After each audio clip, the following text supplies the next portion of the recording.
آج جیسے مثال کے طور پر اللہ نہ کرے کسی کو سخت بخار ہو، ایسا بخار ہو کہ وہ اگر دوائی نہ لے تو طبیب نے بھی کہا، لوگ بھی اس کو کہیں گے، اگر آپ نے دل جیسے مثال کے طور پر دل کی بیماری ہے یا دماغ کی بیماری ہے کوئی بھی، اگر آپ نے اس مرض کی دوائی نہ لینا تو یہ بڑھتا جائے گا اور آپ کی جان کو خطرہ ہے۔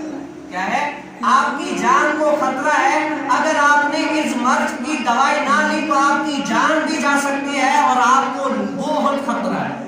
آپ اس شخص کی کیفیت کو دیکھیے گا کہ وہ جیسے بھی کر کے، چاہے اس کے پاس پیسے ہو یا نہ ہو، کوشش، اتنی کوشش کر کے اپنے جان کے لیے، جسم کے لیے، جان سے بھی کر کے آخر کار اس طبیب کے پاس، ڈاکٹر کے پاس جائے گا، دکھائے گا، اس مرض کا علاج کرائے گا کہ کیسے نہ کیسے یہ مرض صحیح ہو جائے۔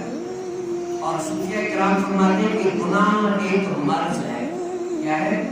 گناہ ایک مرض ہے۔ اگر آپ اس گناہ کا علاج نہیں کریں گے نا، اگر آپ اس گناہ کی پرواہ نہیں کریں گے کہ یہ گناہ ہے مثلاً یہ چھوڑ دو، اگر آپ اس کا علاج نہیں کریں گے تو یہ آپ کے جسم میں پھیلتا ہوا آپ کی عادات سے نکل کر آپ کے پورے خاندان میں جائے گا اور خاندان سے لڑیوں تک چلتا رہے گا۔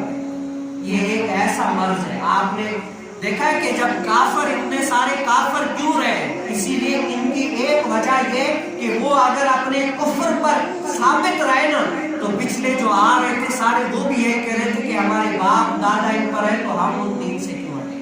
ہمارے باپ دادا کفر پر ہے تو ہم ان کے طریقے سے کیوں ہٹیں؟ تو وہ بھی اس گناہ میں شامل ہو کے کئی جو مسلمان ہو گئے جن کو اللہ تعالیٰ نے استعداد دی، کئی ایسے جو کفر کی حالت میں مر گئے اور خالدین فیہا ابدا، ہمیشہ کے لیے جہنم میں چلے گئے۔